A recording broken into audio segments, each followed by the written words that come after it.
It's hard to believe that we're already gathered together for another roundtable. Of course, we have the festival of Pesach upcoming. It was just a few weeks ago we got together to talk about Purim. And right after Purim, we have the march to Passover. Of course, this is the festival that we celebrate, that we remember, that we relive the Exodus from Egypt. And it's a 7-day, 7+1 day festival. We have the Seder, of course, that every Jewish family gets together, drinks the 4 cups, asks the 4 questions, navigates through the Haggadah. We withhold from leaven, from chametz. We eat the matzah. There is so much happening during this festival. And of course, we thank you that you came to join us, to join the Torch Roundtable to talk about this festival. Of course, this is not going to be comprehensive. We get together every festival to just chat and discuss. We don't compare notes.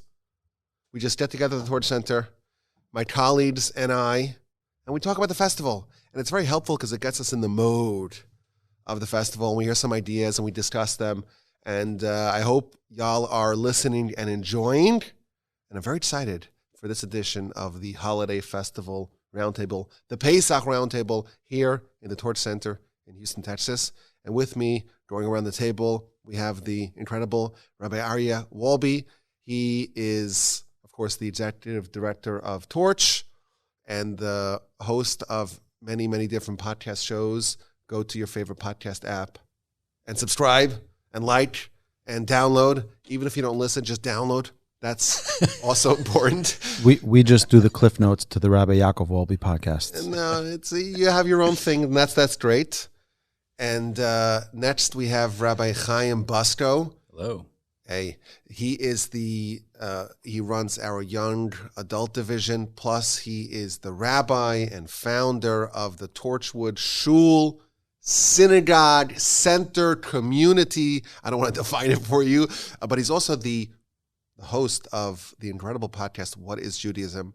Which extremely popular podcast. Very popular, and I got a lot of complaints that it went offline apparently, and the reason why is because your co-host went to Israel, but now I gather he's back in Houston, so I hope to see that resume sometime soon. As Hashem, back in action. And of course, we have the now former Torch board president. Let's call it different, because if there's I thought you were a dictator for life. President Emeritus. If there's one title that's higher than being the president of the board of Torch, it's being the past president of the board of Torch. Oh, he's the past president. Well, yeah, but I had thought that you had secured this forever. That you were going to write it out, but you need fresh blood. Yeah, we need some well, no, I think your blood is plenty fresh, but we're happy that you're still Russia. He's like president for life. No, I was thinking more like Lee Kuan Yew in Singapore, benevolent dictator for life, something like that. The Ibn Saud family, something, the Windsors in the Commonwealth. But thank you for being here, of course. Well, I do want to stake permanent ownership to the email president@torchweb.org because it's on my intro to my podcast. So yes, okay, so you just keep that. It's yours. But we could just give the new president at torchweb.org. Exactly. And then finally, you have me, Yaakov Wolbe. It's great to be here. We're talking about Pesach. It's the Pesach Roundtable in the Torch Center. Let us begin, Rabbi Aryeh Wolbe.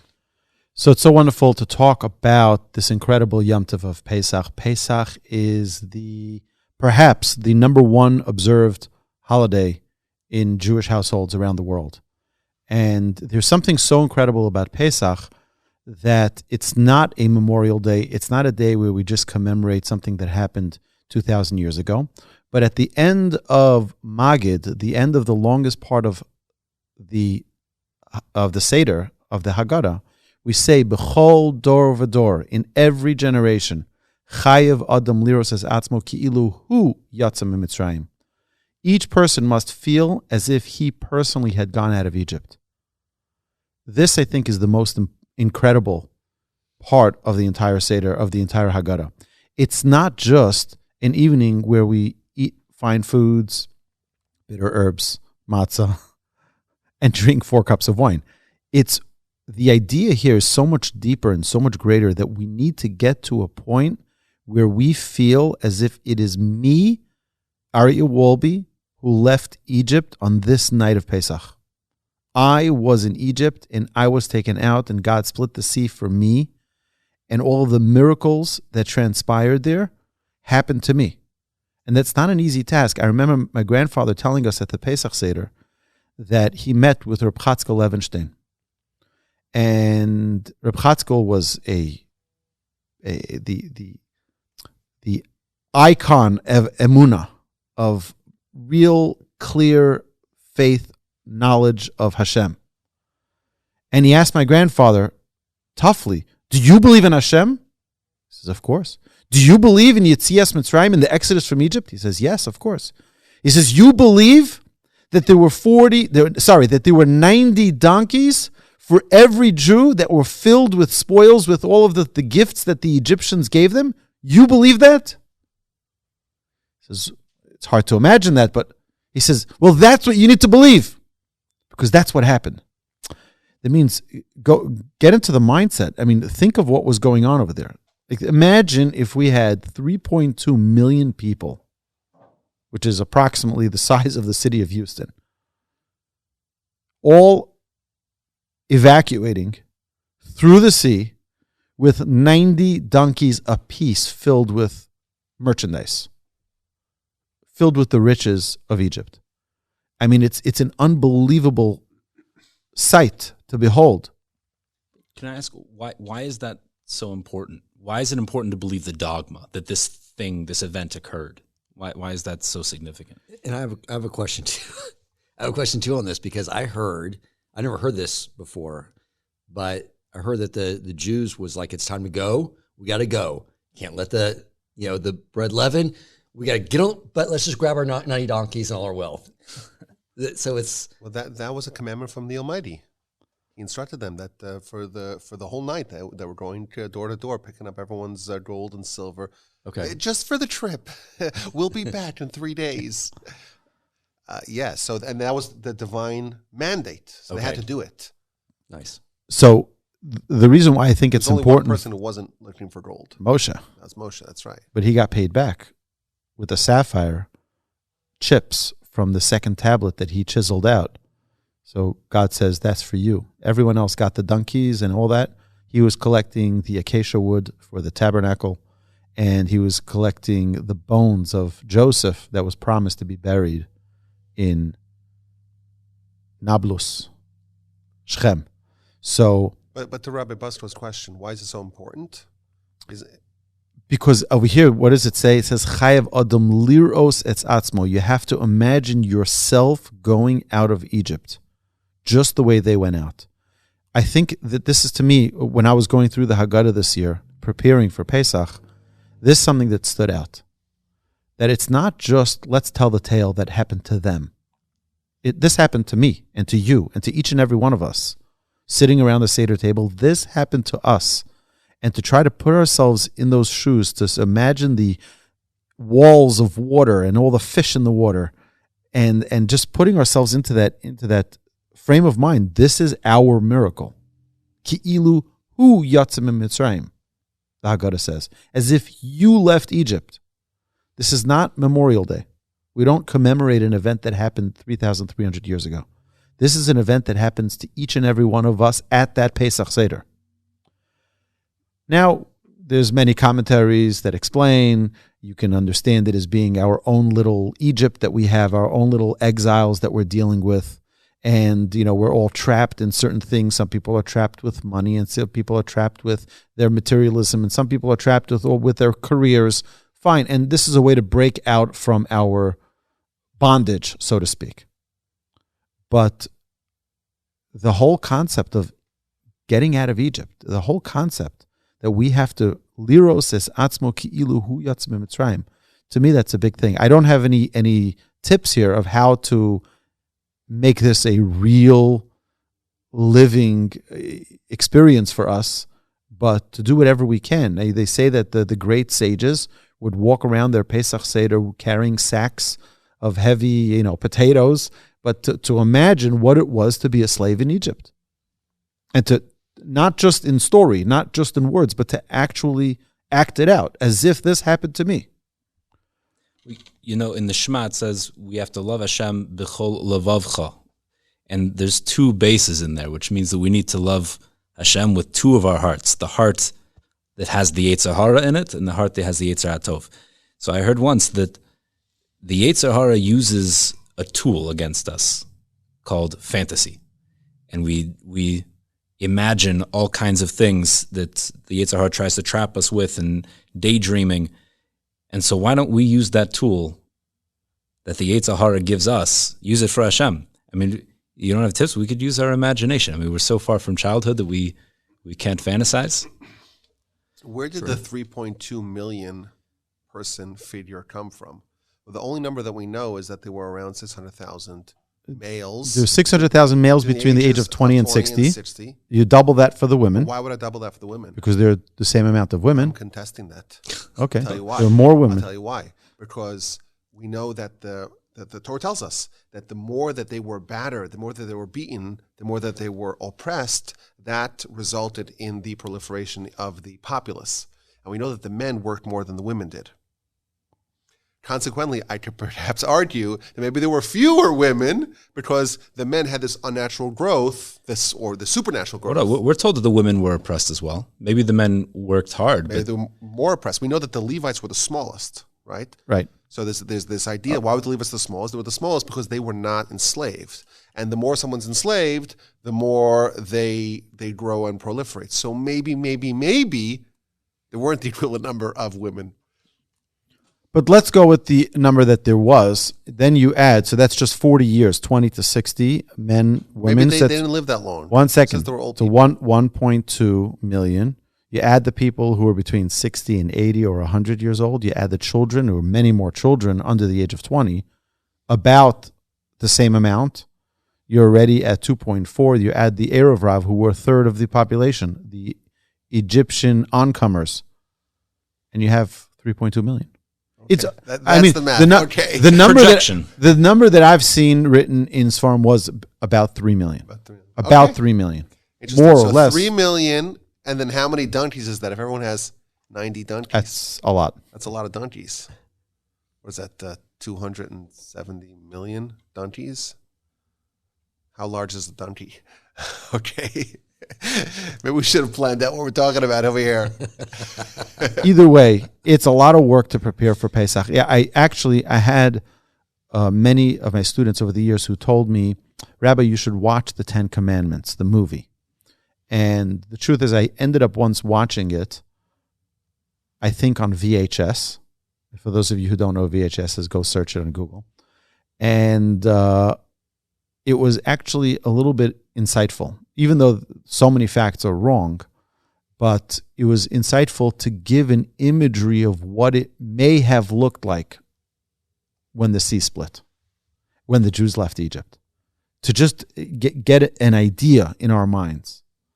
So again, it's I think the big task of Pesach is particularly because the mitzvah is to tell it to your children, to talk to them about the Seder, to make it real for them, to not just it's a story that happened 3,300 years ago. Yeah, the Jews were slaves and now they're free and now let's eat.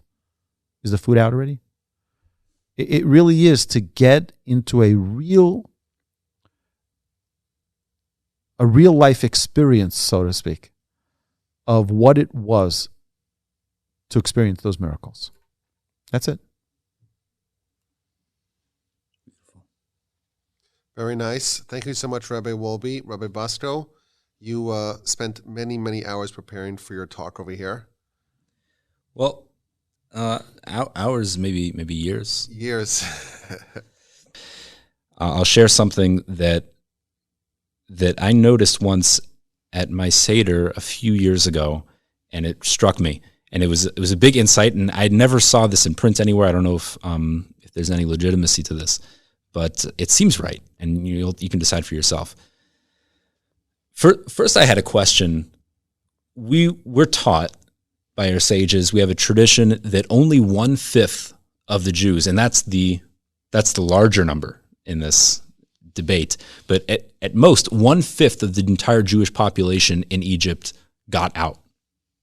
and survived and crossed over the sea and ended up receiving the Torah. Only 1/5 of the population.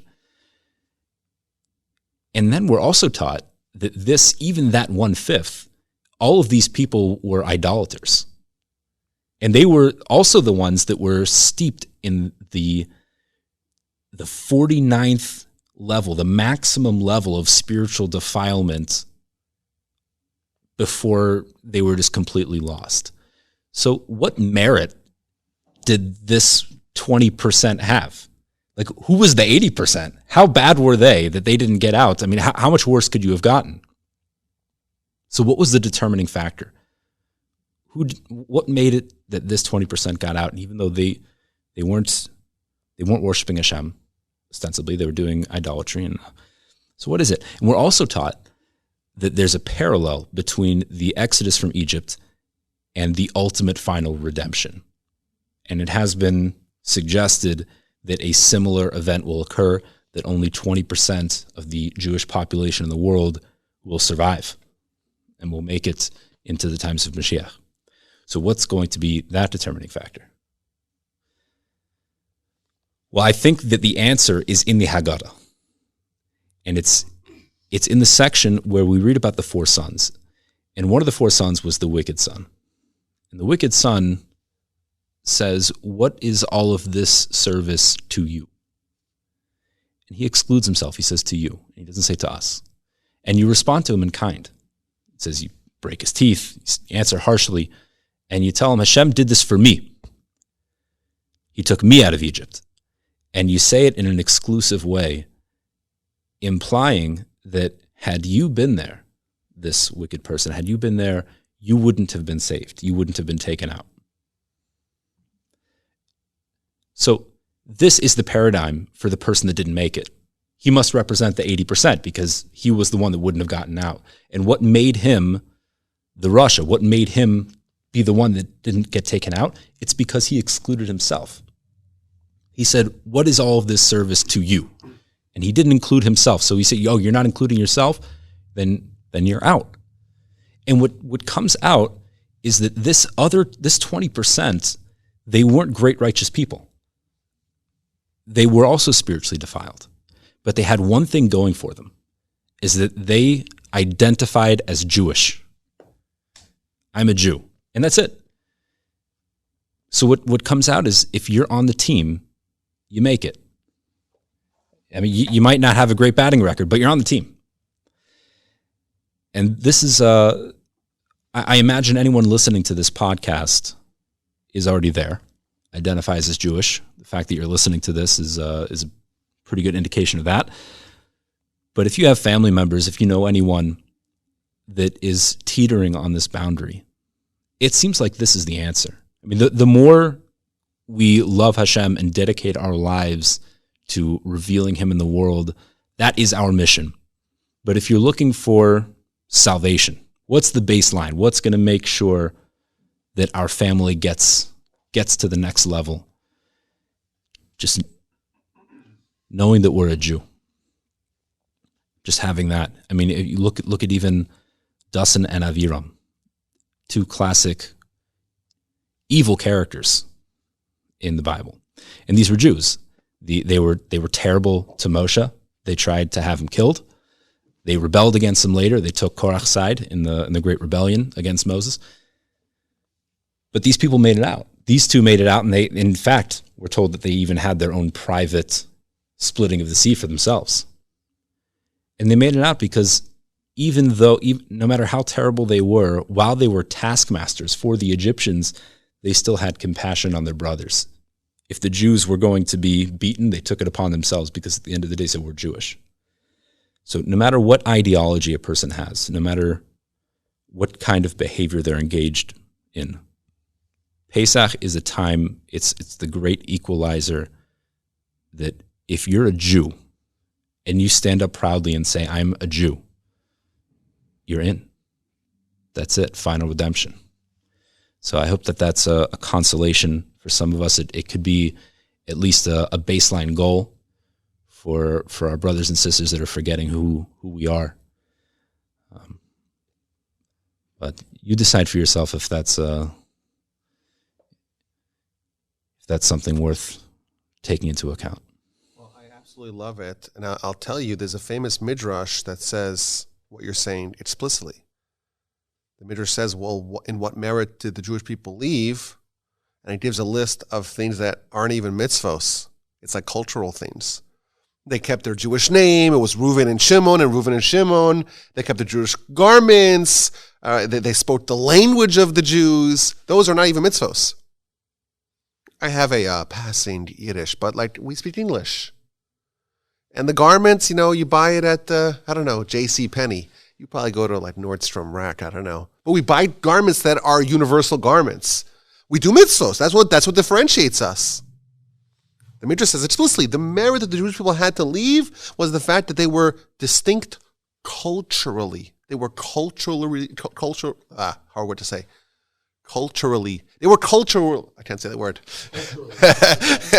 Culturally. Culturally. Okay, they were cultural. Can you say it for me? Culturally. They were that. Like Elmer Fudd, just pick a different word. Yeah. Culturally. They were Jewish. And that is the merit that they had. And I think it's a brilliant connection between the Russia. That the Russia says, oh, it's for you, it's not for me. That's why he wouldn't make it out, because he's divorcing himself from the public. And by doing that, you're part of the 80%. And in the 80-20 rule, you are out. Very amazing idea. And I think it's also nice. It's also nice to know that, we just had Purim, and you recall what you said on the Purim podcast. Not the controversial part that you said. No, in the Purim podcast, you were saying, if I'm not mistaken, what you were saying was that, if I'm not misremembering, you were saying that you grew up, you didn't know anything about Purim. Hanukkah you knew about, Pesach you knew about, but right. Purim was just totally foreign. Isn't it nice that the last bastion, so to speak, of religious observance for most Jews is everyone does a Pesach Seder? Everyone does a Pesach Seder. Everyone acknowledges this event that kind of differentiates the proto-Jews that didn't make it, the 80% that didn't make it, from the 20%. And by coming to the Seder, they're saying, I'm part of that 20%. I'm still part of this family. And maybe someone may have strayed, and they may be very distant in their behavior, but there's something I can't say it again. Culturally connecting them to their people, to their heritage, and that they're clinging to no matter what happens in their life. So it's a nice, heartening thought that you're saying, that even though there is this fear, this sort of Damocles hovering above us, saying that, hey, if Messiah comes, it's another Exodus, and it's an Exodus just like the first Exodus. 20% maybe will make it, 80% may not. It's comforting to know that, there are a lot of, I don't know what percentages, but there are many, many, many Jews that may be distant behaviorally, religiously, spiritually. I'd say about 20%. Keep a Seder? I'm just because. Oh, maybe I don't know, but there's definitely a lot more people that keep the Seder than do many other mitzvos. Here's my dilemma. This isn't really the model of the podcast, but let me pose this question to you based on what we're saying right now. I'll give you an example. I was having a conversation. I was learning with a student today, and he brought up there's a rabbi, quote unquote rabbi, of a stream of quote unquote Judaism, a Jewish woman who says, I am a rabbi of atheist Judaism. And that's the quote unquote religion is atheist Judaism. And he had even sent this woman an email and asked, how could this be? And obviously you can't question that kind of thing. She responded not very amicably. But let's take someone like that, someone that has that kind of ideology, where they're totally rejecting the principles of the faith, but still can't let go of being Jewish. Like how? Like why? Sounds just so oxymoronic, right? Right, exactly. Atheistic Judaism. I was trying to. I didn't even know this existed. There you go. Now you know. Well, I was trying to make sense of this because it doesn't make any sense. Like, well, how could someone arrive at this? And it must be that they're having such a conflict of identity that they identify so strongly with these modern values that exist very prevalently in the Western world today of progressivism and atheism, but still has such a strong identity of being a Jew in their heart. And you can't reconcile those two. And so it's not very logical. It is paradoxical and oxymoronic in atheist Judaism. But it seems to me that that's where it's coming from. So the question is, if they're still holding on to that, but they're very adamantly screaming, there is no God, what about that? Well, person? There's the famous midrash that says, God says, if only the Jewish people abandoned me, but they kept the Torah. Because the light of the Torah will bring them back. Well, is that Torah? But it is That's the midrash. That's the midrash. Don't look at me. I understand what you're saying. Because there is the Torah that's a sama maves, like the Talmud tells us. It could be a potion of death. But there's this idea that there's something that's still maintaining their connection to the religion, even if they've divorced or they've severed, or at least nominally rejected, repudiated, repelled their relationship with the Almighty. If there's still something that's connecting them, maybe they could still be salvaged, so to speak, to their people. But it's a fantastic insight that you're sharing, and an idea that I never knew that there's such a thing. But look, yeah, it's a good point. I have seen the humanistic, same thing, humanistic Jews, which basically means no God. But it is logical, though, because you do see many Jews who don't believe the Torah is true, which means they believe it was written by men, who lied and wrote those came from God. So therefore, the origin of the Jewish people is a group of liars, and they hold steadfast in their Judaism. This is a different level. But this is believe in God. But same thing. But okay, true. But it is logical. It's totally logical because they have a Jewish neshama, and their intellect hasn't been given the information to reconcile with, at their core, they know, and that's why it is actually a logical way of responding to the world. So they won't be able to explain why they want to eat matzah ball soup and and chew matzah because there's no logic behind the matzah, right? but they feel just compelled to do it for reasons that are just they will not let go. They're not conscious of it. Interesting. Yes. Wow. Proud Jew. And I would like to add something to this idea, the 80-20, the 80-20 rule, as we call in business. But what I've read and the way I see it is a little different. It wasn't Hashem saying 20% you made the cut, 80% no. It's not what happened. We just had, he took their neshamas, they died during the 9th plague. They saw all those miracles, or plagues, if you're an Egyptian, right? What they decided to do, the 80%, was they said, look, we have all this newfound wealth. We're living in the most opulent place in the world. They chose not to go. And this is a very powerful idea. Those who left is because they chose. That's it. And what Hashem was saying is, you don't want to go? The whole reason I created the Jewish people is for this moment, is to follow me and to serve me. And so the 80% who didn't want to fulfill their destiny and just sort of sit back and live on the riches of Egypt now and prosperity, they weren't serving any purpose in his world. And I think in every moment in time, that is the deciding quality. Maybe you don't know a lot of Torah, don't know anything about the mitzvot. Maybe you question a lot of things. But when it comes down to it, do you choose to follow Hashem? That is the deciding factor. And if I could give myself a little plug, a couple of months or years ago, the dates blend into themselves. I spoke about this idea on a Parsha podcast. I know that everything I'm saying is something I heard from you in a podcast and I'm regurgitating. No, but you just reminded me. You rejiggered my mind that, they all died in the plague of darkness, which is the 9th plague. We know that there were 10 plagues. How come the Almighty didn't allow them to see the 10th plague? Maybe they would leave then. So I speculated that maybe everyone is given the opportunity to witness the reason for change, the necessity for change, the mandate for change, the imperative to change and to leave, but you're not given everything. You're going to give like 9. You'll see 9. You have a chance to see 9 and that's it. You won't be able to see everything because there has to ultimately be some part of it that's a leap of faith. Once you witness the death of the firstborn at the stroke of midnight, it's already beyond the point of free will.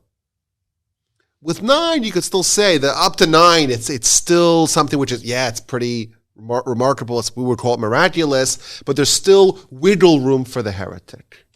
And what I speculated is that there has to ultimately be some part of you that you're willing to just go into the unknown. As the verse tells us, that you went after God. Bamidbar, in a barren land, Beretz Lo Zoru, a place with no vegetation. There has to be some sort of leap that you made, and you'll be given a lot of nudges and encouragement, and you'll have the clarion call to leave, but you won't have everything that you need. Ultimately, at the end, you're going to have to lean into it and decide and opt to change. And if not, well, you're part of the 80, not the 20. Well, it's like any relationship, which Hashem was the whole reason you orchestrate all this, was you have to trust in the other party, especially after they've proven themselves to you that they're reliable and they're dedicated to you. You have to take trust, and that's what Emunah is. Now, I'm going to go in this way, the way you tell me, and the things I don't understand how they're going to work out, they're going to work out. That's the whole message of Pesach, right? My question to what you said, Rabbi Yaakov, is you saying that leap of faith, which always triggers me, because the Torah actually doesn't give us a commandment to have faith. It tells us to have knowledge of Hashem. It should be a knowledge. So we're supposed to get beyond that leap. Maybe just to get us started, we take a leap. But then the more we investigate... Well, it's certainly rooted in logic, right? It's certainly going to be rooted in logic. But if there was no room for free will, then we're in the realm of angels or animals. Either one. Pick your choice. Right. There has to be the point where the person makes a choice. And if there is a miracle that removes the capacity for free will, like happened at the stroke of midnight, well, then there's no choice. Maybe it's not a leap of logic; it's a leap of will. Call a leap of faith, not a leap of faith, a leap of will. And yes, there's enough. There's 90% of what you need to know. It's like the great business person. You don't wait until it becomes widespread knowledge. If you wait to capitalize on some sort of business idea until it's consensus, well, you lost the opportunity. So you have to know exactly when you have enough evidence to be able to make that call, make that leap, because otherwise you're not going to be able to capitalize on the opportunity. Right. It's a similar kind of thing. If you have 100% evidence and it's all clear and it's undeniable, there's no way to wiggle out of it, well, there's no more free will anymore, and it's too late by that point. So we could call it a leap that still demands some degree of free will. Certainly it's rooted in logic, but there has to be something that the person themselves contributes towards this exodus. Right. What an interesting... So this is nice. We get together and we don't talk. We don't collaborate. And all these interesting conversations come up here, and it really gets my blood flowing and the whole feeling of Pesach, and I'm starting to salivate over that matzah. Not quite. Okay. We should have been recording this. That would be nice. We got it. Okay, we got it. It's being recorded? Yeah. You can't recapture it the second time, right? Everything's being recorded by the Almighty. Oh, yes, but will it go into the podcast? Godcast. Dan. Yes, I would like to add a little more to what Rabbi Aryeh Wolbe was saying. When we get to the Pesach Seder, we're not trying to go through a checklist. There is something that we're there to accomplish. And if everyone stops and contemplates what is actually happening, what we're doing, and what we're going through, exactly what those Jews went through, those are things that we are all going through today. As an addendum to this whole conversation about Emunah, the Egyptians just believed that God created the world and then set it in motion and walked away. That's why the first Pharaoh that Joseph spoke to acknowledged God. When Moses came to Pharaoh and he used the different name of God, the Yud-Keh Vav-Keh, the God that is not only created the world, but is governing all the affairs of mankind, Pharaoh could not recognize that concept. The concept hardened his heart because he wanted to be God. Pharaoh's ego would not allow him to even comprehend that he wasn't in control of everything. And there's so many of us, and I say all of us, moments in time where we know there's a God, but do we really know this whole idea of Emunah, that he is governing all of our affairs? Because if we didn't, we would never have a worry. Our only concern would be, did I daven? Did I go learn? Did I fulfill mitzvot? Did I follow halakha? Did I acts of kindness? Like concerns about livelihood or health or safety, that would never cross our mind. So we're all sort of oscillating, some of us at much higher levels, but we're all oscillating in some regards. So the idea of the Pesach Seder is to remember that the first thing Hashem did was demonstrate, I control all of nature. And one of the things that Rabbi Wogelinter shared with me, that Rabbi Cutler shared with him, that he heard from a Rabbi, sure it was a Chabad Rabbi, but he said something, you're going to love this, Rabbi Yaakov Wolbe. Because I was thinking about like the last line in the Shema. I am Hashem your God, who took you out of the land of Egypt. I am Hashem your God. It is true. A little repetitive. You already said, I am Hashem your God. What Hashem is saying is, I am Hashem your God that took you out of the land of Egypt.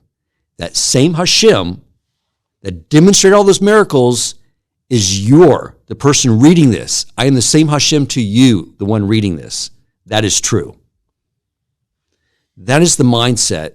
I mean, we say this in the Shema twice a day.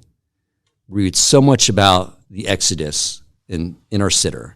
Hashem is wanting us to recognize this because we're all struggling with those same things of thinking that the world around us is controlling our affairs.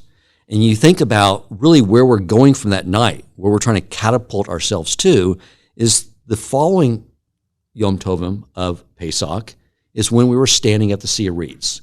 So the Jews had seen all this stuff, right? And now they're looking at the Sea of Reeds. They're seeing Egyptians coming at them from one angle, wild animals off to this side. According to logic, there's no place to go. Now, Sun Tzu, in The Art of War, what he did was he put his troops in that position and said, you're either going to die or you're going to defeat the Egyptians. Burn the boats. Right, exactly. Cross the Rubicon. God says, no, that's not what you have to do. I'll fight your battles. That's not the Jews' role. He said, you walk that way. And they said, there's water. We can't live. We'll drown. And what he was showing us is that when we have Emunah, there is nothing that we can stand in our way. When we march towards him, following his will, nature becomes subservient to us. And that's the whole message here is we're going to get past those final 2 days of Pesach, and guess what we're going to go back to? Our lives. All these challenges, business and relationships and all these things. And Hashem needs to, once a year, put us back in the same situation, get us to contemplate the fact that the Hashem that took us out of Egypt and controls all nature is your Hashem. And whatever's standing in your way, you just walk forward, walk toward Shavuos to get the Torah again. And anything that you think is standing in your way, Hashem will move out of your way. What a beautiful lesson. I hereby nominate you back for the role of president. Great. Congratulations. You earned it. Grover Cleveland. Non-consecutive terms. No, when you said that, it's the same. It's so obvious that it's ridiculously obvious that it's the same Hashem that dealt with Moshe and Avram Avinu and all of these great. That same Hashem is my Hashem today. I mean, it's like obviously true, but my perspective is so pathetic that I haven't considered that, I guess, until, or at least as consciously as I am right now. That was eye-opening. And you think about like where Pesach ends up in the calendar, like after we get past Sukkot, it's sort of like the entire Jewish history is compressed into 1 year for us, right? We get past Sukkot and then we go into exile. First the Greek exile, Hanukkah, where there's revealed miracles. And then we go into the Babylonian exile and we have Purim, where he's wholly hidden, where we are now, right? Total darkness, He's navigating everything, moving things, but we can't see it until the outcome. And then he brings us to Pesach and says, I know you're right now in the final generation, our generation. We're in the Purim era. He's behind the scenes. And then he brings us to Pesach to remember, like, I'm still there. This is the purpose of the final exile, is what is going to make everything permanent for you, is that you can hold on and have a emunah in me even when I'm hidden. You know, during Mount Sinai, it was all pushed down and given to the Jews. This time, we are going to pull it down from the heavens because we're going to have emunah in the whole and trust in Hashem and follow him even when he's hidden. That's what's so powerful about the opportunity that I think the Jews in our generation have. And that's why I believe, following your thought of the year being the history, we know that Nisan is the month of redemption. And we were originally redeemed in Nisan, in this month, the month of Pesach. And we will be in the future redeemed, because this is when we wrap things up. And maybe it'll be this year. Hopefully it'll be this year. But 1 year it's going to be in Nisan, that's when we actually earn that permanent, so to say, the permanent redemption that we are all awaiting for. And hopefully we are all prepared for it. I think that's what Hashem is waiting for. You know, when the national revelation happened at Mount Sinai, as you taught me in the Midrash, the Jews couldn't handle it. And they kept dying. The neshamas could not be contained in their body with that type of revelation. I think what Hashem is waiting for this time is when the revelation comes, you're going to be able to hold it. Yes. Okay, so I prepared something here to share with y'all. I know I like to go at the end, or I don't know if I like to, or that's just the way it is. So most of the audience already left, so it's fine. I could say controversial stuff, spicy stuff. They wait around for you. You know that. Oh, maybe. They fast forward to this you point, are so and this sweet. is where they're starting. You are so sweet. So this is what I'm going to share, something a little bit different, but I like it. So we know there is a concept that the first time that a word appears in the Torah, it's always symbolic of the essence of that word or that idea. It's a well-known principle that's been well established in our literature, in our philosophy. So I noticed that the very first time where the word matzah appears, it's in a very unusual place. Of course, matzah, that's not just the mitzvah of the festival. It's what we ate in Egypt, halach ma'anya. This is the poor man's bread we ate in Egypt. It's the food that we baked on the way out of Egypt. We ate the matzah for a couple of weeks. And the name of the festival is Chag HaMatzos. It's known as the Festival of Matzah. So matzah is Pesach, like those are synonymous.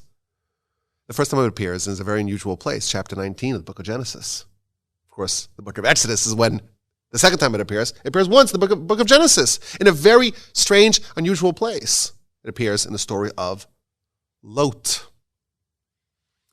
Abraham, he's circumcised, and he has the three people, but they're really angels masquerading as men, and they come, and he makes this big, lavish meal for them, and they tell him, well, you're going to have a son, and there's the whole laughter. We know that story, began Parshas Vayera, and then he accompanies them, and then they go to Sodom and Gomorrah, where Abraham's nephew / brother-in-law Lot is living, and they're going to save him, and they encounter Lot, and he rushes, and he tries to get them to come in a way very similar to Abraham, to come to his house, and he's really insistent, and they agree, and the verse tells us, chapter 19, verse 3, that they said, no, we'll sleep in the street, and he insists.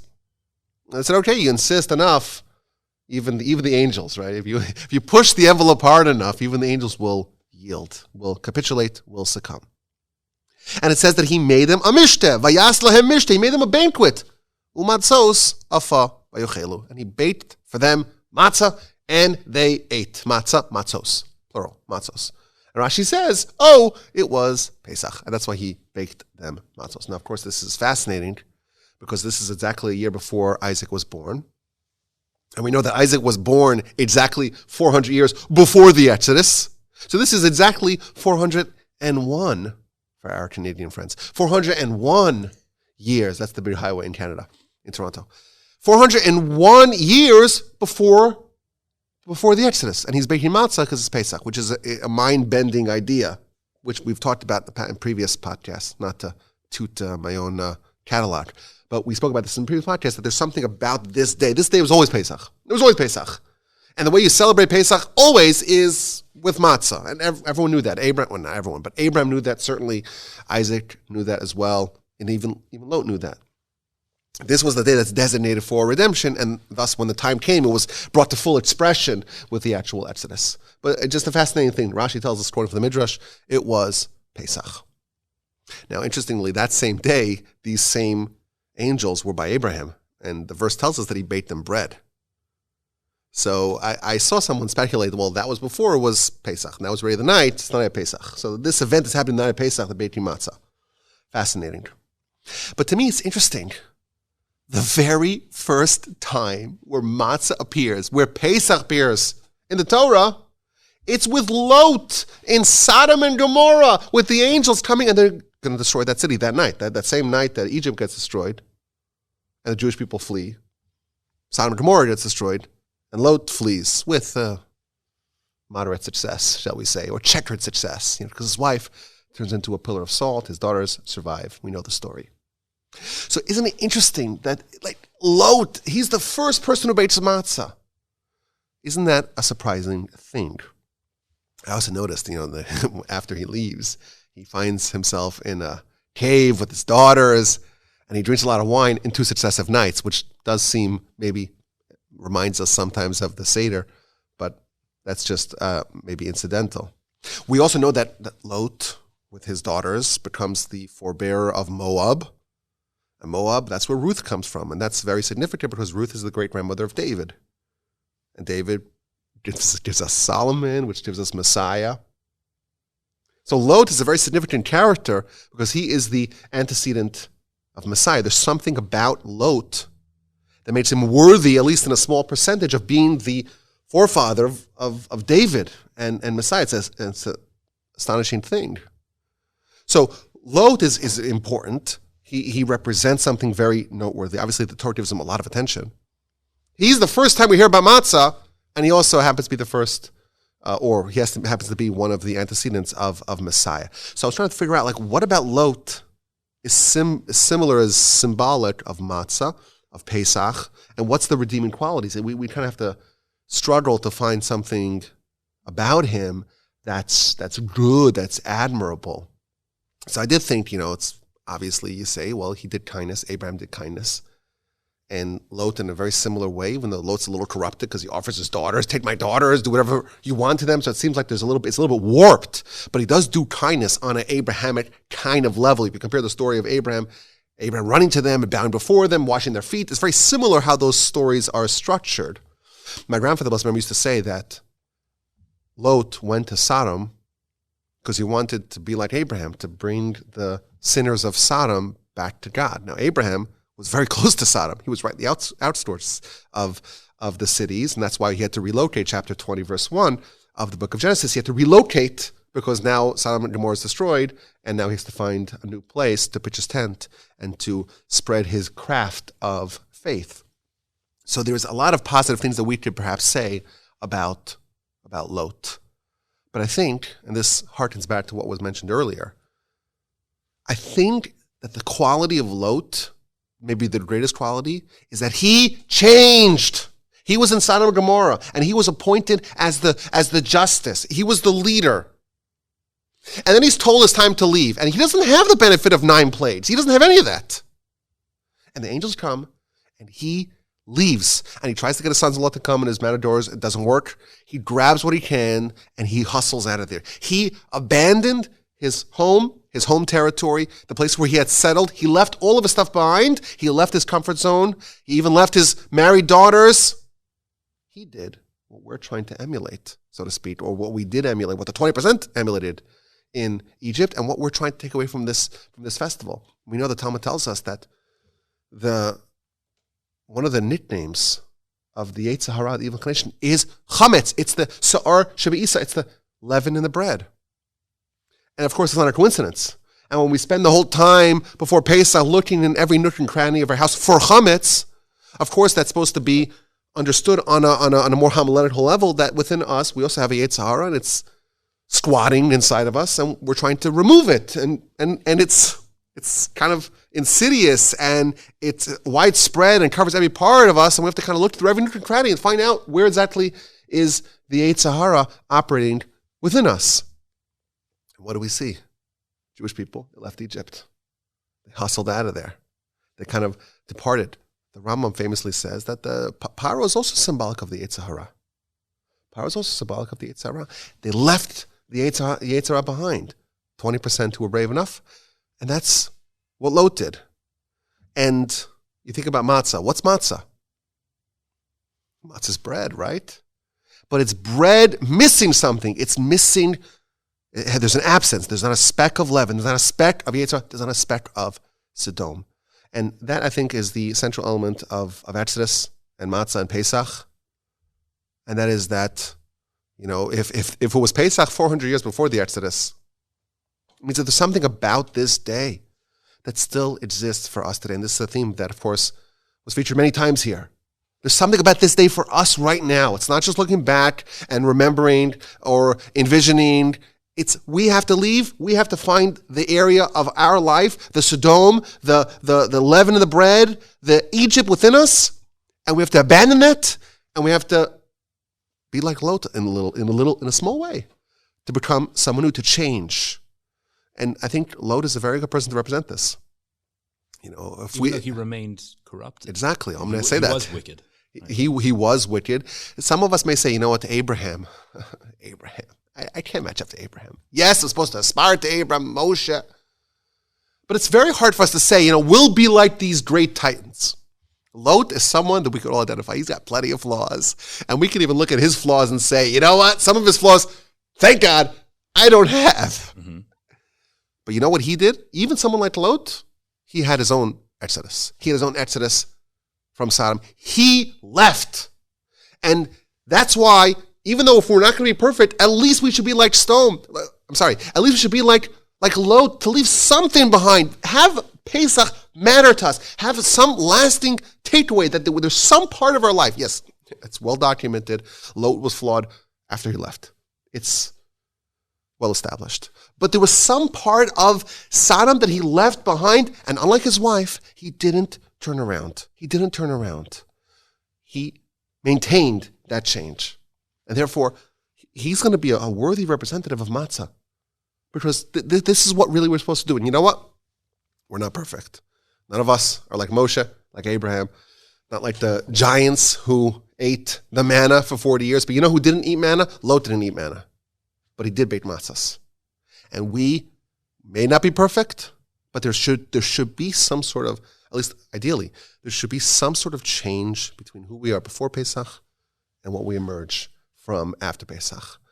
And you know what? Even Lot, he changed. If Lot did it, we can change as well. We should not have a half-baked matzah or a half-baked Pesach. We should allow the influence of Pesach, the transformation of Pesach, to have some sort of impact upon us, to change in some way.